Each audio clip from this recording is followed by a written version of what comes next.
September is here, and there are some new characters that are dominating in Marvel Strike Force. In this video, we are going to break down the top 10 free-to-play characters in Marvel Strike Force for September of 2020. And if you're ready to find out who makes a list this month, you know what to do. Find that like button, and yeah, let's get dance off, bro. ValleyFlyin.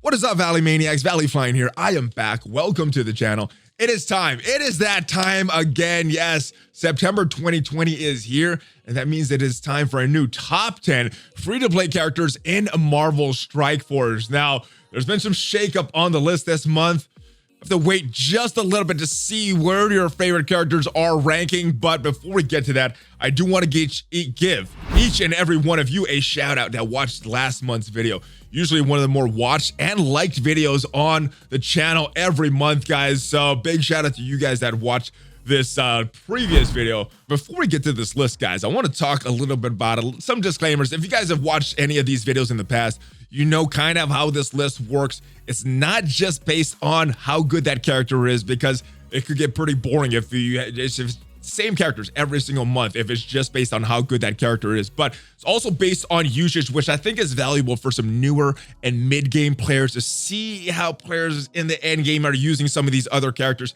if you should still be investing a ton of resources into some of these characters if you're not going to use them in the end game. So that usage, very important, and that was factored in a long time ago. So this is not the order that I would recommend farming these characters in.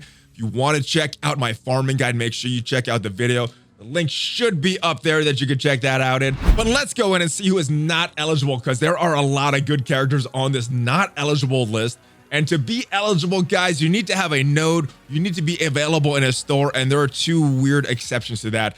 The achievement character of Hulk, he is eligible for this list, and the login character of Wolverine eligible, but pretty much everyone else not eligible. Even Domino, she got recently added to the Blitz orbs, but yeah, not a node, not a store, and not Wolverine and Hulk, so she is not eligible yet. Hopefully she will be eligible soon. Hopefully X-23 eligible soon as well. But as we are speaking right now, guys, these guys, no node, no store.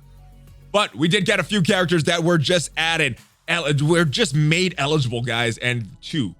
Negasonic Teenage Warhead, available in Doom War Campaign, Node 1-9, and Cyclops just got added to the raid store, guys.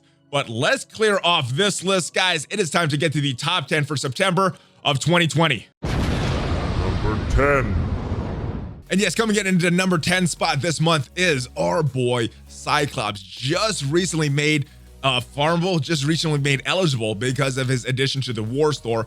And yes, he is on the list this month, guys. He is a very good character, using him in multiple game modes, primarily as a war character along with that full X-Men team, sometimes in an X-Men hybrid, but able to do some crazy punch-ups in war, one of the best teams in war, and obviously a full auto team in Blitz. But I'm also getting some use out of Cyclops in some of these Greek raids as a backup character in some of these Ultimate 7 raids. Normally with X-Men, I'm just kind of taking them in there to get some damage in, or taking some cooldowns for my main team. But let's go take a look at his kit, guys, see what makes him so good, and boom. It is a lot to do with the X-Men, guys. Big AoE. I think of his ultimate when I think of his kit, guys. Attacking all enemies, 200% damage. Starting this on turn 2, you're getting slows. Damage is increasing by 25% per charge. So with a full charge, you're getting a maximum of 20. That is an extra 500% damage, total of 700 if you're fully maxed with all of these charges, guys. Big AoE. That coupled along with that Dark Phoenix ultimate. Ooh, and if you run Storm on the team, that is 3 huge AoEs that this team can offer. On opening move, he's gonna apply taunt to the 2 most injured non-primary target enemies. Has some synergy with Wolverine as well. So very good character. I don't see a lot of use for him outside of this X-Men team, but yeah, if you're using him on an X-Men team, I think he is on his best version of this X-Men team, guys. And like I said, just came to the raid storage, so not the worst place to farm a character, but yeah, you can get some shards for him. So if you're building up your X-Men team, yeah, he is on that best version of that team. So Cyclops, get him. Number 9.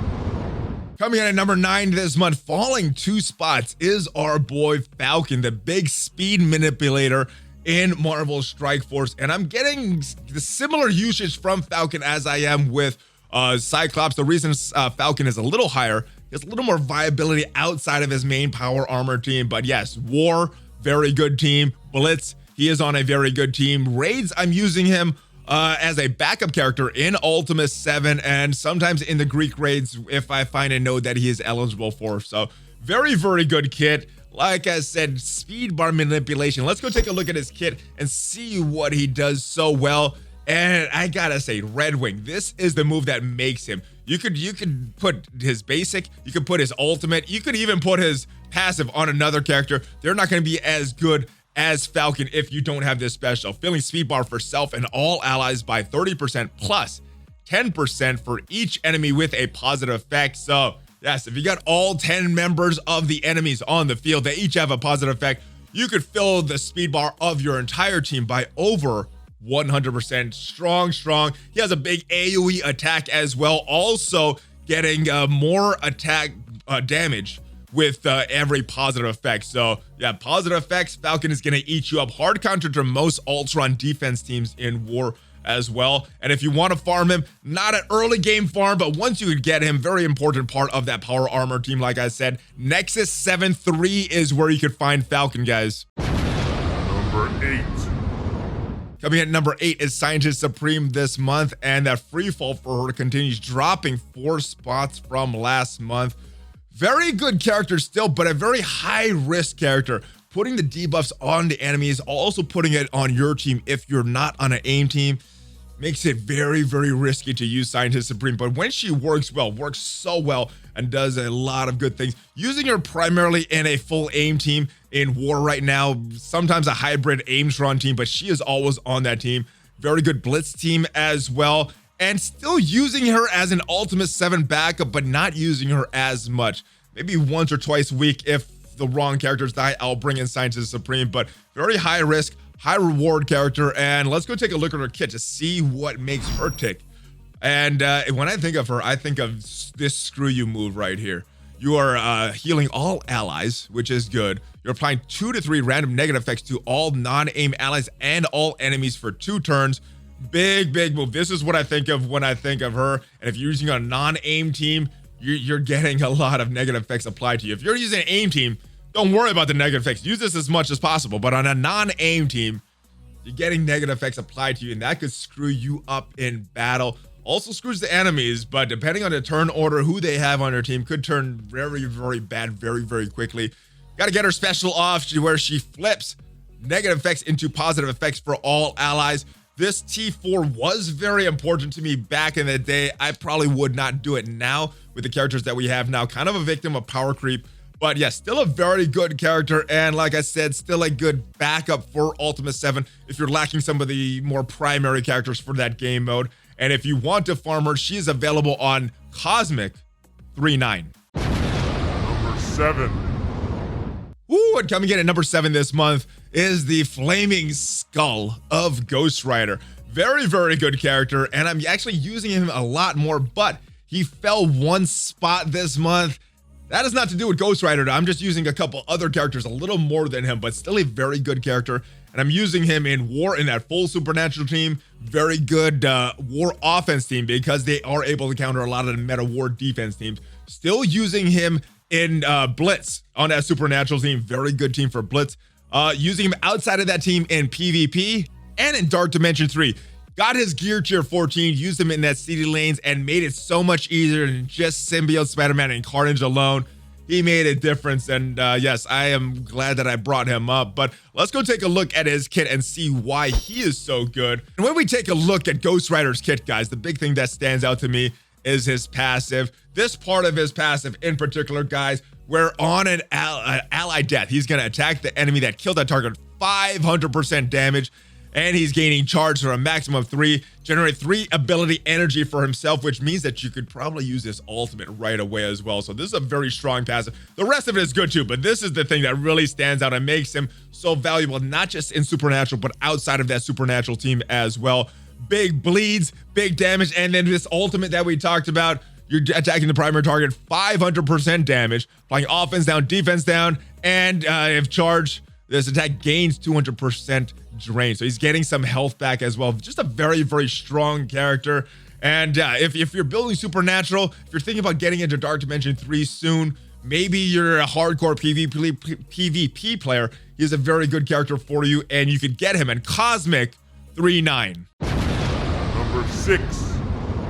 And coming at number 6 this month is one of the best protectors in the game, especially when paired with Phoenix, Colossus. And he is an integral part of this X-Men team. He is the tank of the team, does so much for them, using X-Men all over the place, just like with Cyclops, War, Raids. I still see Colossus sometimes in arenas, so that is why he gets a little nod over Cyclops there, and he is a very good character in Dark Dimension 3 as well. So very, very good. And of course, using him in the raids in Ultimate 7 and the Greek raids when I can use that X-Men team. Let's go take a look at his kit, though. It is a wall of text, guys. And especially with his passive, he's giving defense up to the enemy for the X-Men allies. When a negative effect is applied to an X-Men ally, he's getting charged. While in charge, he's going to counterattack. He does some good stuff. When they drop below 50%, he is taunting. And yeah, a lot of good T4s. T4 intensive. Offense down with his basic. And yeah, when he counters, he is applying offense down for 2 turns if you have that T4 in there. So this one is worth that T4 investment if you are really going hard on X-Men. The ultimate also very, very good, increasing the duration of positive effects by 3, up to a maximum of 5, getting death proof, getting charged, usually opening with this move. Normally, this is a second move. Once in a while, there is a little bit of flip in case Dark Phoenix dies early. But yes, this move, he is getting taunt, getting 2 counters. If you put that T4 in, I accidentally put it in and didn't really see too much of a benefit. So don't put a T4 in, but this is a very good move. Taunt, counter, deflex, and deflexes the other X-Men allies. So yeah, very, very good move, very good kit, and not an easy farm, guys, but you can use Colossus to unlock Magneto, so that would be a double benefit if you could get the Hero 7-9. Very late game node, but yeah, that is where you could get him. And if you're building full X-Men or thinking about using Phoenix in Dark Dimension, I think you need Colossus. So yeah, check him out and start working on building up your Colossus, guys. Number 5. All right, and breaking into the top 5 for the first time is our boy Venom. Yes, we are Venom.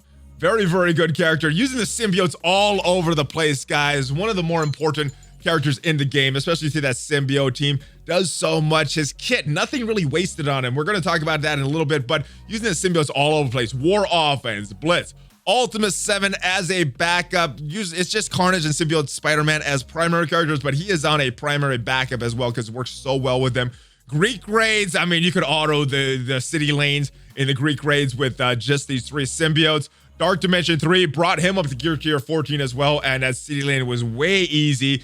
And yeah, he can unlock Shuri, so a lot of value from Carnage. Let's go take a look at his kit, though, because like I said, nothing really wasted on his kit. His basic, you could flip 2 positive effects to negative effects, so that is something that the symbiotes are kind of lacking. Only Venom gives it that, so pretty important to have him on your team. Ability block as an opening move potential, so very good if you have everything going well with the rest of the symbiotes. Your Carnage, Symbiote, Spider-Man working well. You have the spread. This is the one, guys. The ultimate. Attacking primary target, 230% damage. Adjacent targets, 180% damage. Heal block for 2 turns to the primary adjacent targets, but this is the big one right here, guys. Spreading all negative effects from the primary targets to all adjacent targets. Especially when you stack that with a lot of bleeds, a lot of defense downs. Maybe you got some disrupted. Nice move, and he is getting some health. He's getting defense up, helps himself, and yes, he's getting extra focus as well for all of these debuffs, all these flips that he's trying to apply. Very, very good character. He is someone that I think you're going to need in the next coming months, especially even if you're not in Dark Dimension 3. So start working on him now, guys. Nexus 6-9 is where you can get Venom. Number 4. Yes, coming in at number 4 this month is our boy Mr. Sinister, the master of clones. And he is going to be on this list for a while, guys. He has that clone ability, and we get a new meta character coming out. Sinister will have the ability to clone him, unless there's some weird thing in the kit right there. But yeah, another meta character comes out. Sinister should be able to clone that character as well. So yes, he's going to be in the conversation for a while, even though he fell down one spot. Kind of like Ghost Rider, I am using him a little more this month than I was last month. A lot of it has to do with Emma coming to the game. Made that War D team, that Marauders, so scary, guys. You need some you need a very good team to be able to beat them. Blitz, their auto win team in Blitz now with Emma Frost in the game. PvP still one of the strong characters. You need to have a way to deal with him. And yeah, this is awesome. Sometimes I see him at backup in raids, not raids, in arena. But more often than not, seeing him as a backup character in the raids. So very good, using him all around. Let's go take a look at his kit. I mean, we gotta go and talk about his clone mechanic because this is a big one. This is where you should put the T4 in right now. You put the T4 in this clone ultimate ability, guys. You're gonna have T4s across the board for your clone. So this is probably the most important one. Wall of text that helps the Marauders a lot are on his passives. He's getting 3 ability energy, which is why he can clone on turn 1. He's healing. He has a bunch of heals. He spreads positive effects through all of the Marauders. Has some good synergy with Mystique as well with that. He can clear heal block. He's offense up. He's spreading positive effects, excuse me, from this special as well. More healing. And he's getting more damage as well with more Marauders on the field. He's getting assists. So just a good character, but the clone is what really makes him, guys. Now, as soon as you finish some of the other characters in the War Store, I would recommend going for Mr. Sinister. And I say finishing some of the characters. Some of the other characters in the War Store that unlock legendary characters. Sinister should be your next one after all your legendaries are unlocked, or at least you have these the characters in the War Store up to 5 stars, because yeah, War Store, not very easy to get a character, but that is where he is, guys. And if you want to build up your Mr. Sinister, that's where you got to go. But yeah, just other characters first. But yeah, Sinister is going to give you a lot of value, especially with that clone mechanic that he does. Number 3. All right, guys, and first time on the list making it at the number 3 spot is Thanos. And I was so hesitant to put him on this list for a while. 1, because most players did not unlock Ebony Maw, and 2, the other 3 members of the Black Order are not farmable. But I think even on a non-Black Order, non-empowered Thanos, he is still that valuable of a character. I'm using it every day in the raids, guys. He's in my primary Ultimate 7 team, pairing him with Ebony Maw. Ebony Maw's second event came around. I think those 2 characters are a strong pair in Ultimate 7, and obviously on a full Black Order team, guys, using them all over the place. Arena offense, arena defense, raids, war, one of the strongest war teams on offense or defense that you could face. Built them up recently for Dark Dimension 3, so started using him in there. And once in a while, especially if you have Ebony Maw or some other synergy characters on your team, you can use him in PvP. So using him all around, guys. Let's go take a look at his kit and see why he is so good. We got 2 characters to talk about. I'm going to focus a little more attention on normal Thanos because that's why he is on the list. Empowered Thanos is still hard to get for a lot of players because of the unfarmability of the rest of the Black Order. But yes, what makes him is his passive, and this line is his passive right here. On death of an enemy, generate 2 ability energy for self or any adjacent cosmic ally. So placement of Thanos, very important. He has a taunt that is very difficult to remove. He has drain on his ultimate ability. His basic is okay too.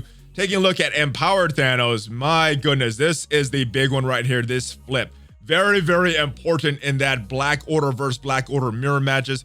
This ultimate also has drain, big AoE moves. Big AoE attack with the drain. So getting a lot of health back if your Thanos is dying. And yes, bleeds, attacking adjacent targets, bleeds, counters, very good stuff, guys. He is one of the best characters in the game. And usage justifies him being on this list, guys. So yes, he is on here. And hopefully the rest of the Black Order will be farmable very soon. And if you want to build up your Thanos in anticipation of the day, who knows when, but someday, hopefully the Black Order will be farmable. You can get Thanos on Nexus 8-9. Number 2. All right, guys, coming at number 2 is our boy Carnage, and I'm using him all over the place, guys. And maybe even Maybe he even would be the #1 character if it's just based on usage, but this is also based on their kit. Little bit of a waste in his kit, but he has such a strong passive and basive that I think he's an awesome character and well deserving of the #2 spot. Using him all over the place, guys, in a full symbiote team, in war, in the raids, in blitz, and yeah, using them in Dark Dimension 3 now. Brought Carnage, Venom, and Symbiote Spider-Man all up to gear tier 14, and Dark Dimension 3, they're handling they handled the city node and are handling some of the earlier non-masochistic nodes with those Miss Marvels and Iron Fist, but very, very good character. Using him all over the place, guys. Has that double bonus of unlocking our legendary Shuri as well. So yes, make sure you're getting him. Let's go take a look at his kit though. Basic is very good. The passive is what it's all about, guys. When an enemy drops below 25% health, filling speed bar for 30% for himself and the rest of the symbiote allies, and healing 10% of this character's max health. Very, very strong. This ultimate is usually what I open with. Attacking the primary target, you're getting 500% piercing. You're getting 2 bleeds, 2 turns. If the primary target's above 50% health, get an additional bleed for 2 turns. So possibly 3 bleeds. This basic is his version of the Carnage ultimate, where he's spreading negative effects. He's chaining to 1 to 2 adjacent targets, 90% damage, spreading 2 negative effects from the primary to the secondary target. Very, very good. And I use this all the time. I'm using this basic more than this special. This is a decent move, but you need to be very situational with how you use it. You're attacking the primary target for 420% damage, so big damage. You're 100% additional damage per negative effect. That's also good. The reason that this is not used as much, you're going to remove all negative effects from the primary target, and then you're going to attack the adjacent target's 250% damage. But removing the negative effects on a symbiote team, a team that relies on debuffs, spreading debuffs, getting the enemies below 25% health, not good to clear all the negative effects. So very situational way to use this, but even with just this basic and this passive, very, very good character. And if you want to build Carnage, and I would recommend building Carnage ASAP. He is available. Very hard place to farm him, but yeah, I think he's a character I think you're going to need. War Store is where you could get him. #1. And taking the #1 spot again this month, guys, is Hela. Is anybody gonna clear her off of this spot? I don't know. Her kit is so solid. She might end up here every month, even if my usage goes down. And my usage slightly down on Hela. Not a lot, but slightly. Still in Ultimate 70 her, using her all the time. Is a backup character, but she is probably the first character that I send into that rotation. Some nodes actually prefer her as a primary character. Greek Raids does very good in any node that she is able to enter in. Blitz, War, Defense with that Asgardian team, and we cannot forget Greg either. And yeah, Dark Dimension 3 got her up to gear tier 14. One of the characters that I'm recommending as a bare minimum for those cosmic nodes. But let's not forget, she also unlocks 2 legendaries, which leads to another.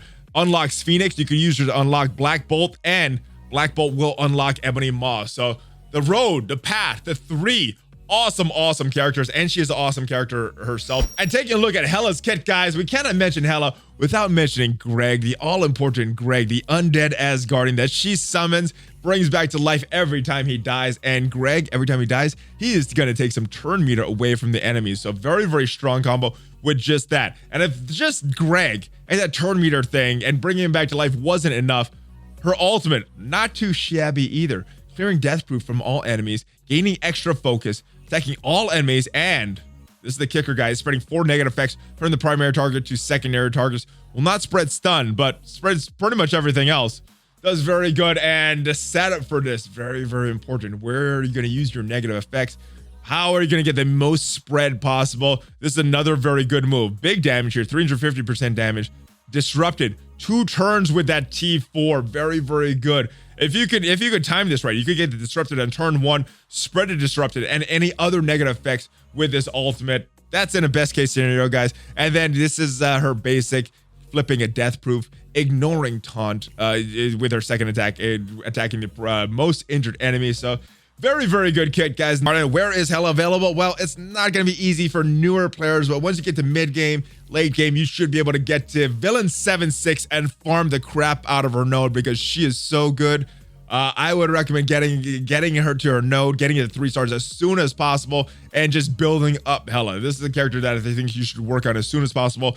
not just because she's good, but because she is the road to 3 of the best characters in the game, guys. So Hela's super important, not just for her, but for 3 other great characters as well. And she retains her #1 ranking. All right, that is the list, guys. Let me know what you thought of it. Highly subjective. So your list will probably look different than mine, especially if you're a newer or mid-game player using these characters in different ways. So let me know what you thought of it in the comments, guys. Let me see your list as well. I want to see what you guys are thinking as far as top 10 and your usage of these characters. Very curious. If you guys enjoyed this video, make sure you subscribe, like, smash that notification bell as well, guys. Leave a comment, all that good stuff. I will see you guys next time. Make sure you check out some of the other links in the description as well. BlueStacks, Worldwide Nutrition, and I will see you guys next time. Hopefully, I will see you on Twitch in the morning, every weekday morning, guys. ValleyFlyin 76, Hulk Fist Bump, out.